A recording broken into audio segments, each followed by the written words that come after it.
আসসালামু আলাইকুম ওয়া রাহমাতুল্লাহি ওয়া বারাকাতুহু। ইন্নাল হামদুলিল্লাহ ওয়াস সালাতু ওয়াস সালামু আলা রাসূলিল্লাহ ওয়া বা'দ। সুপ্রিয় দর্শক শ্রোতা মণ্ডলী, মুসলিম ভাই ও বোন, চলছে মাহে রমজানুল মুবারক, পবিত্রতম মাস, সর্বশ্রেষ্ঠ মাস, উত্তম জাযায়ে খায়রের মাস। এই মাসে যতটুকু সম্ভব আমল আমাদেরকে বৃদ্ধি করে দিতে হবে।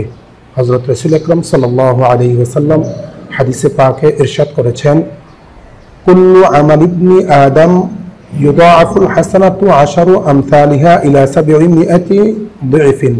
অর্থাৎ পবিত্র মাহে রমজানুল মুবারকে আল্লাহ রাব্বুল আলামিন প্রত্যেকটি আমলকে 10 গুণ থেকে 700 গুণ পর্যন্ত বৃদ্ধি করে থাকেন। তাই পবিত্র মাহে রমজানুল মুবারক উপলক্ষে আমল বেশি বেশি করা চাই। বিশেষ করে কয়েকটি আমলের প্রতি গুরুত্ব আরোপ করা উচিত। নাম্বার 1, বেশি বেশি কুরআনুল কারীম তিলাওয়াত করা। কেননা হযরত রাসূল আকরাম সাল্লাল্লাহু আলাইহি ওয়াসাল্লাম হাদিসে পাকে ইরশাদ করেছেন, মান ক্বারাআ হারফান মিন কিতাবিল্লাহি ফালাহু বিহি হাসানাতুন ওয়াল হাসানাতু বিআশরি আমসালিহা। অর্থাৎ যেই ব্যক্তি কুরআনুল কারীম থেকে একটি হরফ তিলাওয়াত করবে তার জন্য একটি হাসানা তথা 10টি নেকি দেওয়া হবে। আর আমি এই কথা বলছি না আলিফ লাম মিম পুরোটাই একটা অক্ষর, বরং আলিফ একটি অক্ষর, লাম একটি অক্ষর, মিম একটি অক্ষর। তার মানে আলিফ লাম মিম তিলাওয়াত করার কারণে তার আমলনামায় 30টি নেকি দেওয়া হবে। এটা হচ্ছে রমজানুল মুবারকের বাহিরের সওয়াব। কিন্তু এই সওয়াবটা যখন রমজানুল মুবারকে করা হবে সেটা অবশ্যই আল্লাহ রাব্বুল আলামিন 700 গুণ বেশি বৃদ্ধি করে দিবেন। তাই আমরা কোরআনুল কারীম বেশি বেশি তেলাওয়াত করা চাই। আমাদের বুজুর্গানে কেরাম থেকে পাওয়া যায় দৈনিক ওনারা 1 খতম তেলাওয়াত করতেন, আবার কারো কারো থেকে পাওয়া যায় দৈনিক 2 খতমও তেলাওয়াত করতেন। ভাবতে পারেন যে আমি তো কোরআনুল কারীম তেলাওয়াত করতে পারি না, বা তেলাওয়াত করতে গেলে আমার মুখে বেজে যায়। সেই ক্ষেত্রেও উচিত কোরআনুল কারীম দোহরিয়ে দোহরিয়ে পড়ে নেওয়া, কারণ এতে দ্বিগুণ সওয়াব হওয়ার ব্যাপারে আল্লাহর হাবিব থেকে হাদিস পাওয়া যায়। একান্ত যদি কোরআনুল কারীম তেলাওয়াত নাই করতে পারি তাহলে অন্তত পক্ষে কোরআনুল কারীম খুলে উপর দিয়ে হাত বুলিয়ে নেওয়া চাই, এতেও সওয়াব পাওয়া যাবে। নাম্বার 2, বেশি বেশি কালিমা তথা লা ইলাহা ইল্লাল্লাহ এর আমল করা। কেননা হযরত রাসূল আকরাম সাল্লাল্লাহু আলাইহি ওয়াসাল্লাম হাদিসে পাকে ইরশাদ করেছেন, আফদালুদ যিকরি লা ইলাহা ইল্লাল্লাহ। অর্থাৎ সর্বোৎকৃষ্ট জিকির হচ্ছে লা ইলাহা ইল্লাল্লাহ পাঠ করা।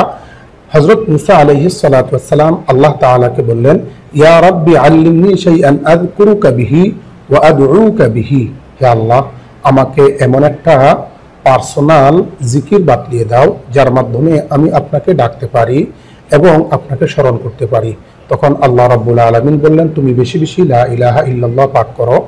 এতে মুসা আলাইহিস সালাতু ওয়াস সালাম মন খারাপ করলেন, আল্লাহ আমি তো পার্সোনাল আমল চেয়েছি যেটা অন্য কেউ বলবে না। তখন মুসা আলাইহিস সালাতু ওয়াস সালামকে আল্লাহ রাব্বুল আলামিন বললেন, তুমি জানো কি কালিমা লা ইলাহা ইল্লাল্লাহকে যদি এক পাল্লা রাখা হয়, অন্য পাল্লা যদি তামাম কায়নাত 7 আসমান 7 জমিনকে যদি রাখা হয় তাহলেও কালিমার পাল্লাটা বেশি ওজনদার হয়ে যাবে। তাই বেশি বেশি কালিমা লা ইলাহা ইল্লাল্লাহর আমল করা চাই। কোনো ব্যক্তি যদি কালিমার খতম তথা 70,000 বার কালিমা পাঠ করে, হতে পারে আল্লাহ রাব্বুল আলামিন এর বিনিময়ে কবর আযাব মাফ করে দিবেন।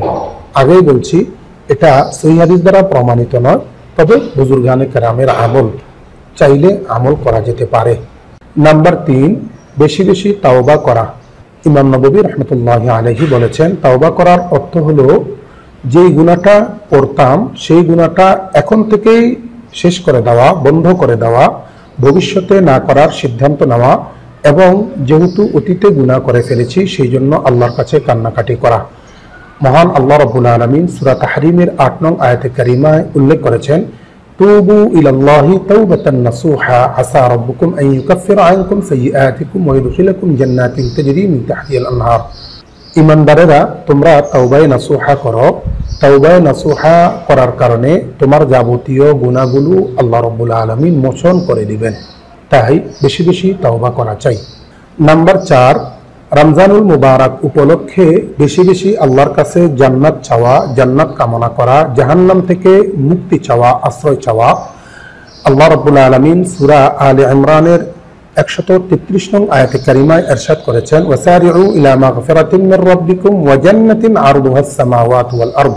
হে ঈমানদারেরা, তোমরা আল্লাহ রাব্বুল আলামিনের মাগফিরাতের দিকে প্রতিযোগিতা করো এবং জান্নাতের প্রতি প্রতিযোগিতা করো, যেই জান্নাতের এক প্রান্ত আসমান, অপর প্রান্ত জমিন। এই বিশাল জান্নাতের প্রতি তোমরা প্রতিযোগিতা করো। শুধু তাই নয়, হযরত রাসূল আকরাম সাল্লাল্লাহু আলাইহি ওয়াসাল্লাম ইরশাদ করেছেন, ইযা সাআলতুমুল্লাহাল জান্নাত ফাসআলুহুল ফিরদাউস। যখন তোমরা আল্লাহর কাছে জান্নাত চাইবা, অবশ্যই তোমরা জান্নাতুল ফিরদাউস চাইবা, কেননা এটি হচ্ছে সর্বোৎকৃষ্ট জান্নাত এবং এর উপরে রয়েছে রহমানের আরশ। তাই আল্লাহর কাছে বেশি বেশি জান্নাত কামনা করব এবং জাহান্নাম থেকে মুক্তি চাইব। নাম্বার 5, বেশি বেশি হাদিয়া দেওয়া, নফল সদকা করা। হাদিয়া দেওয়ার অর্থ হলো স্বাভাবিক দান করা, প্রিয়জনকে হাদিয়া দেওয়া। আমি যাকে বেশি ভালোবাসি তাকে হাদিয়া দেওয়া, গিফট করা। সন্তান তার মাকে হাদিয়া দিবে, বাবাকে হাদিয়া দিবে, বাবা তার সন্তানকে হাদিয়া দিবে, স্ত্রী তার স্বামীকে দিবে, স্বামী তার স্ত্রীকে দিবে, সন্তানদেরকে দিবে, এমনকি আশপাশের প্রতিবেশী যারা আছেন তাদেরকেও হাদিয়া দিবে, আলেম ওলামাদেরকে হাদিয়া দিবে। একজন আলেমকে বেশি ভালোবাসি বা ইমাম সাহেবকে বেশি ভালোবাসি, সেই ইমাম সাহেবকে রমজানুল মুবারক উপলক্ষে কিছু হাদিয়া দেওয়া। গরিব মিসকিন যারা আছে তাদেরকে হাদিয়া দেওয়া, পাশাপাশি নফল সদকা করা। বিশেষ করে ওই সমস্ত গরিবদেরকে বেশি বেশি দান করা, যে সমস্ত লোকেরা লজ্জার কারণে কারো কাছে হাত পাততে পারে না, কারো কাছে চাইতে পারে না। এই জন্যই তো আল্লাহ রাব্বুল আলামিন সূরা বাকারা এর 273 নং আয়াতে কারিমায় উল্লেখ করেছেন, লিল ফুকারাইল্লাযীনা উহসিরু ফি সাবিলিল্লাহি লা ইসতাতিউনা দারবান ফিল আরদি ইয়াহসাবুহুমুল জাহিলু আগনিয়া মিনাত তাআফফুফ। অর্থাৎ রাস্তায় ব্যস্ত গরিব লোকদেরকে তোমরা বেশি বেশি দান করো। স্বাভাবিক মানুষেরা তাদের অবস্থা দেখে মনে করে তারা অমুখাপেক্ষী, অথচ তারা লজ্জার কারণে কারো কাছে চাইতে পারে না। তাই এই সমস্ত লোকদেরকে বেশি বেশি দান করা। দান, সদকা, হাদিয়া অবশ্যই গোপনে দেওয়া চাই, যাতে করে অন্য কেউ টেরই না পায় যে আমি দান করছি কিংবা হাদিয়া দিচ্ছি। আল্লাহ রাব্বুল আলামিন প্রত্যেকটি বিষয়ের উপর আমাদেরকে আমল করার তৌফিক দান করুন এবং অন্য মানুষকে এই আমলগুলোর প্রতি উদ্বুদ্ধ করার তৌফিক দান করুন। আমিন।